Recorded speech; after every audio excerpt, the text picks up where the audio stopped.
just one mistake, one minute mistake away from sleeping under a bridge. The quiet way how many people are actually losing their buying power and effectively experiencing disinflationary pricing wherever they go only happens when they try to pay for something, right? The same thing, you don't understand how little you earn until you actually see your paycheck. You see all the deductions, you see all the taxes, right? The quiet way people going broke.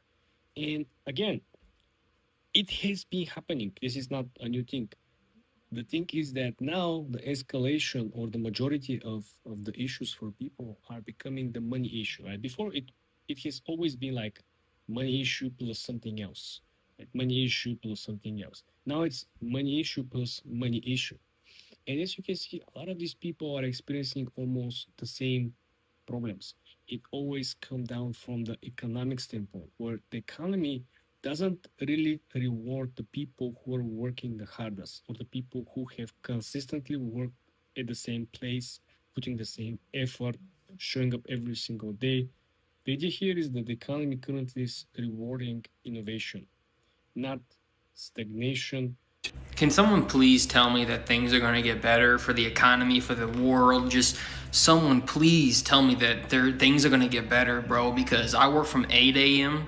to 10 p.m., 2 jobs, and I'm just sitting on my lunch on my second job, and dude, I just can't do this shit anymore. I told myself I would never work a second job again earlier this year, but bills are bills. You got to do what you got to do. But bro, I can't keep doing this shit. I'm tired, like everyone else. I spent about an hour talking to my grandmother last night. She's 90 years old, and she's actually considering selling her home and her property because that's the country we live in right now. She's 90 years old, and she has to sell everything that she's ever earned. That's the country we live in right now. My grandfather was retired from the military. She has her Social Security. They both worked their whole lives, and she can't afford to live anymore. 90 years old. Put money away, did all the things, and now she has to be put in a position where she has to sell her home. Even if the prices go lower, the wages will not go up. Even if people are rehired, the people who are fired, or at least part of them, they're still going to struggle because the prices will not go lower and the wages will not go up. Every single year, when the prices multiple times per year on certain items go up, your salary doesn't go up, doesn't catch up with the pace of the prices. And this gap has always been the rule. But the prices haven't skyrocketed this high, plus the devaluation or the buying power of your money hasn't gone down that drastically, that substantially as we've seen for the last couple of years. Considering that almost a quarter of all the money in circulation in US dollars have been printed throughout the virus situation, through the distribution of stimulus checks or any of the relief programs. Out there is wondering how Americans are doing poorly. We are doing poorly. Yesterday, I woke up to an email from my landlord saying, hey, I'm raising your rent. Why? No reason. We already pay all of the utilities ourselves. That is not included in the rent. So we pay for electricity and we pay for water and we pay for natural gas to heat our home. And that bill in particular has skyrocketed this year. Every single month this winter, it was over $600. And we do not turn the heat on. We just turn it so that we can survive. We do not turn it above like 60. So we're freezing in the house all winter. Oh, and also I woke up this morning to an email from my health insurance being like, thanks for your payment. It was deducted automatically, except this time the payment was $400 more than it was last month. Sorry? What's going on? So I called the health insurance company and I was like, why did this happen? And they said, oh, well, the tax premium expired. And I said, tell me why that happened. Is that because of federal budget cuts? Is that because of the New York State budget? Where did that come from? And they said, we don't know. You have to call the New York State Department of Health. I am so sick of how expensive it is to just live. Before I left work, I had to make sure I bought tickets to my kids' musical for school. And I'm going both nights, and then my parents and my husband's parents are going one night, and then we're going as a family one night. So I just paid for those tickets. For all those tickets all together, it was like $62 or something like that, 62. And then I left work. I got my kids to school. I had to get gas. I was on E. My gas light was on. I had busy like for the rest of the evening after I wake up after sleeping. So I was like, let me just do it. It just cost $78 to fill my tank. I do have a like a mid-size SUV. I have a Chevy Traverse. But literally before this day has even started, I have now spent $140. How the freak do you sustain life anymore? I don't know. It's so frustrating how expensive everything is. It's like every time you turn around, there's like something else to pay for. And I know that's being an adult and I know that's life, but it's so frustrating. So you need to understand that when the velocity of money supply outnumbers the actual products, goods, and services produced from the consumers, well, then there is a natural latency in which inflation will catch up with and essentially fill up the gap. There's no space left behind. And like I mentioned, even if now a lot of businesses are showing up, they extend the working hours. They wanna, try to recoup the missed revenue by simply not having enough clients. People don't have enough spending power. They still cannot catch up with the previous pace. You see businesses compare month to month. The sales are down. They're not comparing quarter to quarter. They're not comparing year to date. Because the further back in time you go, the bigger the difference of your revenue or earnings actually comes to the end, right? You realize that you was making personally or your business was making much more money, much easier throughout the virus situation years, right? And the main concept that you will see is that all these people, they want to work. They're not lazy. They want to work. They want to, be given a chance at least to, use their skills, use their time in exchange for money. But the problem is that the market currently prioritize technological advancements, prioritize AI to get the job done. And this is, no one knows for how long it is going to be. It might end up being forever. It might end up being the new standard. But these people, unfortunately, they have to figure it out the way to actually exchange their current skills and knowledge base with the skills and knowledge base about AI, either working alongside of the AI, improving the AI, or maybe starting their own business.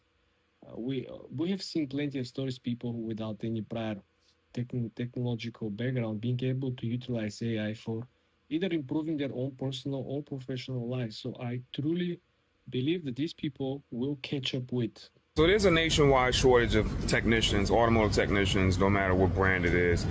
People just don't want to do this anymore. And I'm going to show you right now why there's a nationwide shortage of automotive technicians, especially at the dealership level. Let me show you exactly why.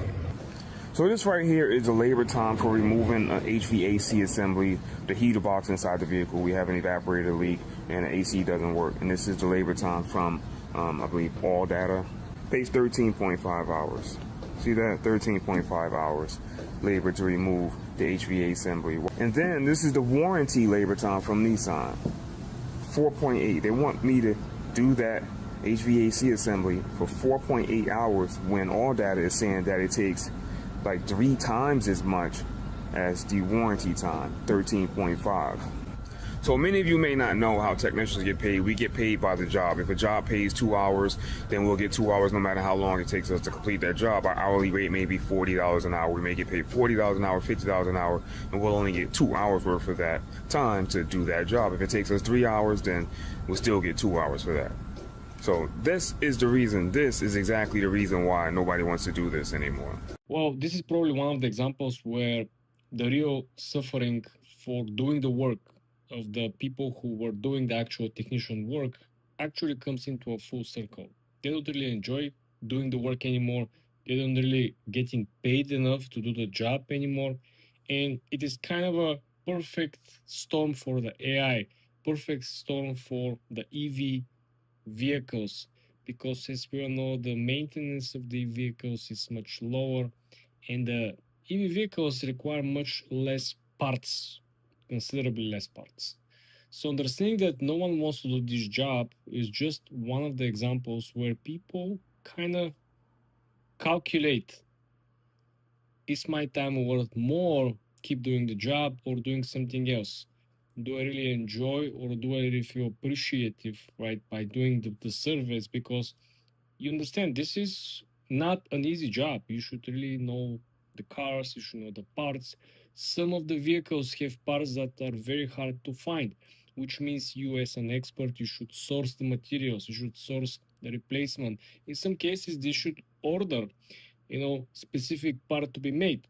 This is why Ford can't get anybody to work on their cars. Now last week the Ford CEO came out and said he had no technicians to fix all of his broken cars, and that's why it takes a minimum of 2 weeks to get your car looked at a Ford dealership. Now I already knew this was true because every time I call my local Ford dealer, they tell me they don't even have a transmission tech. And they gotta send every transmission job an hour out of town to the next nearest dealership that has a tech that can do that work. Now the Ford CEO states that there's over 6,000 bays in Ford dealerships without technicians, and they can't find anybody to fill those roles. And his attitude toward the whole situation is that people should be wanting to fill these roles and wanting to do these jobs, and he just couldn't understand why he can't fill them. There are famous YouTubers here on YouTube who are buying cars, like luxury cars, and they try to fix the car, but the headlight is $2,000, and you cannot find the $2,000 even if you're willing to spend. So they have to 3D print the headlights, they have to 3D print the parts, but you still have to have a very deep knowledge of how this particular part works in the connection with the overall system of the vehicle. So like I said, these people are experts.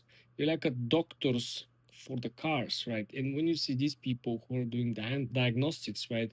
When you see these people who have a very niche and very obvious, knowledge that is in demand. Everyone almost has a car. Everyone almost every day drives. So their knowledge will be in demand. There's a shortage of technicians. They have 6,000 empty bays. And he understands why now. So here's your answer, dude. This is why. This is why. Your answer is because you charge an insane door rate. Technicians don't take home even a third of that usually. You make junk vehicles. And your labor times suck. They're usually less than half of what it takes to do your job. Yeah. So take into consideration that we have to buy our own freaking tools. That's one. Two, your warranty times are shit. If an engine replacement pays 25 hours under customer pay, and then we go do it under warranty, it's freaking 10 hours. So you're screwing us up. You're supposedly helping out the customer at the cost of the technician's paycheck. So yes, that's the freaking reason why, not because your other stupid reasons that you mentioned. Right. That, and on top of overcomplicating simple things that you've had for years that have worked well, you constantly reinvent the wheel, model to model, year to year, making repairs more lengthy and difficult for technicians. That's why everybody's leaving the industry. Pretty simple. If you guys fix your reasons why there's a shortage of technicians, there wouldn't be a shortage. So this has nothing to do with colors, white or blue. If the pay was fair and everything else that comes with it was fair, then there wouldn't be a shortage on any freaking industry. The end. Adios, mofos. So what's going on? Today I'm going to talk about Toyota, and yeah, there's probably a quality issue there, but there's really a technician issue there. There always has been. The last few years I've probably seen it at the worst it's ever been, and it's just going to keep getting worse, which is possibly better for technicians in the long run, but I really don't think so. So what's happening? So in my neck of the world, Canada, Toyota at the moment has such a backlog on training that they don't have their certified Toyota master techs. And what's happening is, not only is there really no new apprentices coming into the industry, there's a brain drain right now. So as it stands, Toyota is so far behind on training that they're all starting off at the bottom. So let's just say, let's put it into levels 1 to 4. Everybody's at level 1. They have a backlog of 4 years of training, which tells me that there's nobody new coming into the industry, but also tells me that there's not enough master certified techs, and this is how I come to that conclusion. So in my local area, the dealership has lost almost all their master Toyota techs. They got maybe 2 guys left, And that's a brain drain. They probably lost a good 40 years of experience in a matter of a year. That's huge. You cannot replace those numbers in training, and it takes years. It takes years to make a master Toyota tech. It is what it is. So what's going on? So the one guy I work with, I'll tell you what he made to the industry, and Toyota and the dealership owners screw over technicians. So put this scenario in there. The one guy he was pretty much a master tech, left because the Toyota engine recall on the Tundras. The hours were great, and then they continually dropped how much he's making to the point where here in Canada, Ontario, he said they were making 16 hours on this warranty job. At first it was higher, and then they just keep lowering it. The question is, would AI be able to replace or fix some of the vehicles, or interchangeably, do or get the job done?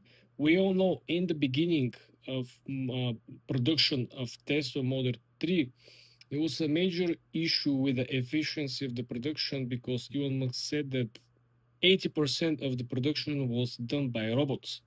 Then he removed majority of the robots. He left around 25 to 30% through the production process, field work by robots, and the remaining part was actually completed by humans, which removed the bottleneck and improved the efficiency and the production levels.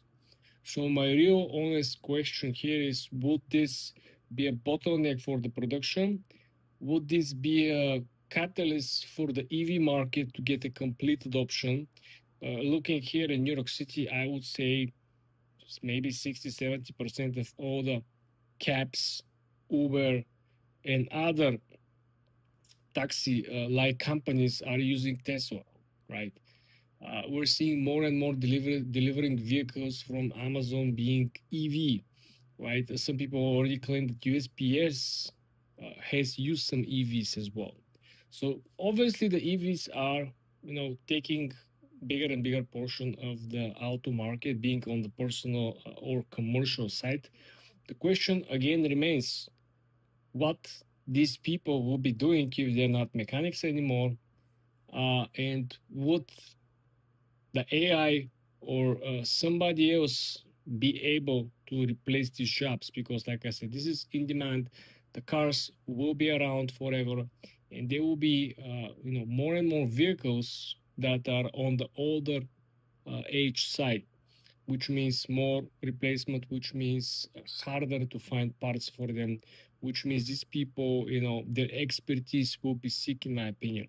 If you don't believe me, just go on the government website for auctioning out a lot of the old vehicles that government use for police cars, some of the security vehicles, some of the army vehicles that are selling.